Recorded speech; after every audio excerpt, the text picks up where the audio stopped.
Les violences faites aux femmes par les hommes, on en a parlé. Les violences faites aux hommes par les hommes, on va en parler, avec un rapport accablant pour la Légion étrangère, un rapport de l'Association de défense des droits des militaires, Laetitia. Oui, l'objectif de ce rapport, c'est de révéler les injustices, le harcèlement ou les discriminations dont peuvent être victimes les militaires dans le cadre de leur métier.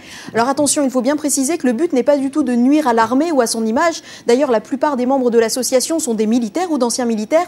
Il s'agit plutôt de faire prendre conscience, notamment aux responsables politiques, que des progrès restent à faire. Le rapport dresse par exemple une typologie des violations des droits de l'homme les plus répandues dans l'armée.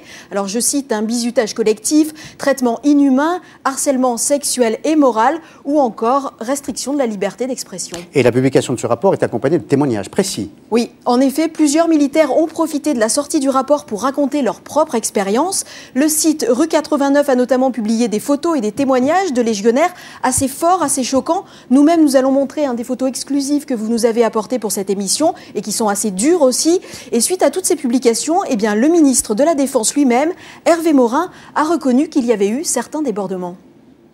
J'ai découvert comme vous, il y a quelques jours, par vos photos d'ailleurs, les débordements et les agissements, si j'ai bien compris, d'un sous-officier de la Légion étrangère dans le cadre d'un exercice. Et donc, bien entendu, j'ai demandé immédiatement une enquête. Cette enquête est en cours et après, il y aura des sanctions. Mais pour autant, le ministre refuse de généraliser. Pour lui, ce genre de pratique reste encore des exceptions. N'en tirons pas comme conséquence ou comme conclusion que c'est tout le temps comme ça. Bref, vous l'aurez compris, l'association a encore beaucoup de travail pour faire entendre ses revendications. Capitaine Michel Balvois, bonjour. Je vous appelle capitaine parce que vous avez fait toute votre carrière dans l'armée. Oui, vous gardez ce titre. J'ai fait 34 ans dans l'armée. En règle générale, les militaires sont propriétaires de leur grade. Voilà. Et vous êtes le président de cette association. Donc je suis le président de l'Association de défense des droits des militaires, une association que j'ai créée en 2001 et qui a maintenant 8 ans. Alors je voudrais qu'on revoie les images dont nous a parlé Laetitia. Je demande volontiers à Michel Hassan de nous remontrer ces images de légionnaires. Ils ont été réveillés le soir très tard par un gradé, c'est ça? C'est pas un défilé pour top modèle dans la Légion qu'il propose. Voilà, c'est vraiment pour les humilier. Concernant ces photos, effectivement, le ministère de la Défense a été pris de court. Nous avons eu 3 versions. La première version, donnée par le ministère de la Défense, il s'agit d'un exercice d'accoutumance au froid.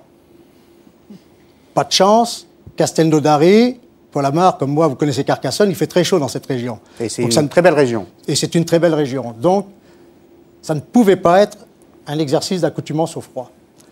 Deuxième version, on nous a dit, c'est un exercice où l'officier qui l'a dirigé a fait un excès de zèle, notamment en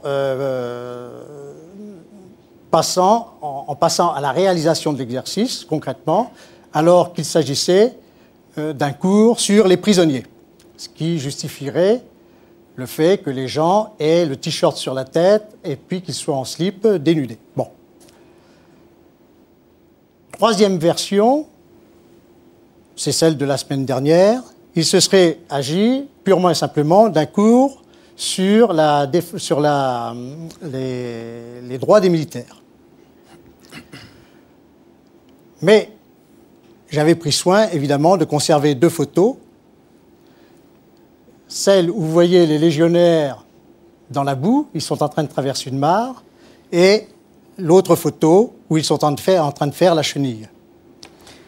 Alors, vous, évidemment, vous n'êtes pas satisfait par toutes ces versions. Vous qui connaissez très bien l'armée, qui venez de l'armée, comment expliquez-vous la décision de ce gradé qui les a réveillés en pleine nuit pour leur faire cette démarche absolument humiliante? Mais pourquoi le fait-il? Voilà, on retombe dans le système de l'armée de métier des engagés. Moi, quand je me suis engagé, j'ai connu également les brimades. On a lutté contre ça pendant des années et des années, mais on a réussi à endiguer les brimades dans les armées parce que les régiments étaient à base d'appelés et il n'y avait que quelques régiments d'engagés. Les appelés avaient toujours le moyen d'aller se plaindre aux députés ou à sa famille. Bon. Quand on est engagé, le système est totalement différent. Et alors précisément, je me tourne vers votre voisin, Alexandre Vinogradov, bonjour. Bonjour, je m'appelle Alexandre Vinogradov, je suis ancien sergent de la Légion étrangère. Pendant 10 ans, hein, donc vous y étiez, Oui, vous l'avez quitté. J'ai servi 10 ans à la Légion étrangère et j'ai quitté la Légion étrangère juste il y a 2 mois, en mois de décembre. Voilà, parce que, pourquoi je l'ai quitté? Parce que le service est devenu insupportable, complètement insupportable, par un adjudant-chef, mon ancien adjudant unité, qui m'a harcelé en permanence. Il m'a appelé à un bureau, il m'a gueulé dessus, il m'a promis de casser la gueule devant toutes les compagnies. Il a dit, tu peux aller pleurer où tu veux. En plusieurs reprises, il m'a harcelé, insulté. Il a dit, tu es un con, tu ne mérites pas d'être sous-officier. Tu es la honte de tous les sous-officiers. Mais est-ce qu'il le faisait aussi à l'égard d'autres légionnaires? Est-ce qu'il y avait ce besoin manifestement à vous entendre et à regarder ces photos et à lire ce que vous avez produit? Il y avait ce besoin d'exercer eux-mêmes une violence permanente, d'être toujours dans la violence, y compris à votre égard, à l'égard des soldats? Oui, bien sûr. Moi, je suis sous-officier. Imaginez-vous qu'est-ce qui se passe avec le simple militaire du rang. Il est envoyé en permanence à tôle, 2-3 semaines de tôle. Chaque fois, il a envoyé des gens qui sont fait rien du tout. Il a puni à plusieurs répétitions, plusieurs reprises. Mais ce qui me voit maintenant, c'est que tout le monde m'entend, ils savent parfaitement à qui je parle. Il a eu une mutation dans un autre endroit, il est bien tranquille. Et voilà. Il pousse les gens de partir, en fait. Comment réagissent les jeunes recrues quand elles sont traitées comme elles le sont? Non, si vous voulez, il y a un grave problème à la Légion étrangère. Il faut bien voir comment ce système fonctionne. Et justement, l'intérêt de l'association, c'est d'avoir mis le doigt sur ce qui fait mal à l'heure actuelle. Lorsque les engagés arrivent, ce sont des étrangers. Première chose que l'on fait, on leur supprime leur passeport. Et on leur donne une carte d'identité militaire.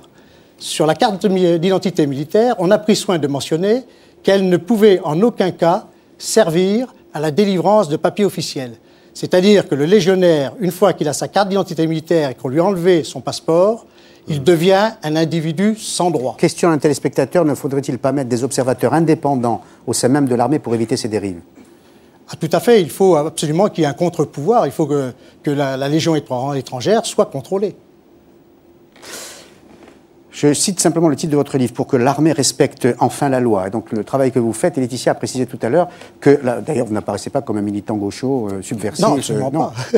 C'est toujours même la tenue militaire, là. Toujours même, Et donc vous êtes en relation quand même avec l'état-major, vous leur racontez ce qui se passe quand vous l'apprenez. Alors non, voilà la difficulté, c'est que j'ai créé une association pour défendre les militaires en activité de service. Et il faut savoir que la loi, aujourd'hui, interdit le groupement professionnel. C'est-à-dire que mon association a une existence légale, elle a été légalement déclarée, mais dans les faits, aux yeux du gouvernement, elle est illégale. Puisque dans les armées, il ne doit pas y avoir de syndicats, il ne doit pas y avoir de groupement professionnel. Je m'adresse aux psychanalystes. Vous découvrez, hein, en même temps que nous, ce qui se passe. J'ai mon service militaire, je ne découvre pas les brimades. J'ai subi... souvenir perso. Oui. Alors comment le psychanalyste explique ce besoin de violence exercé par l'homme au détriment de l'autre? C'est un ressort, des ressorts fondamentaux de l'homme, c'est le sexe, le pouvoir, la domination. Et il y a en tout chacun de nous une composante sadique qui, lorsqu'elle peut s'exercer parce que le contexte le permet sans sanction ni droit, justement, un certain nombre d'entre nous se livrent à leurs pulsions les plus animales. Hein. Freud dit la civilisation, c'est un mince vernis sur une couche de barbarie. Il faut jamais l'oublier. Alors il faut veiller à ce qu'il y ait tout un appareil de contraintes, de droits qui protège l'homme, je dirais, contre lui-même et surtout contre son semblable. En tout cas, merci pour ces témoignages. Voilà, il fallait les faire connaître. Et si Hervé Morin veut bien réagir en plus longuement que ce qu'on a entendu à rue 89, évidemment, il est le bienvenu. Merci en tout cas, messieurs. Comment et pourquoi ces jeunes légionnaires ont-ils accepté d'être ainsi manipulés, sans protester, sans se rebeller, sans même interpeller le gradé? C'est la question qui mérite d'être posée, qui doit l'être. Pour des faits encore plus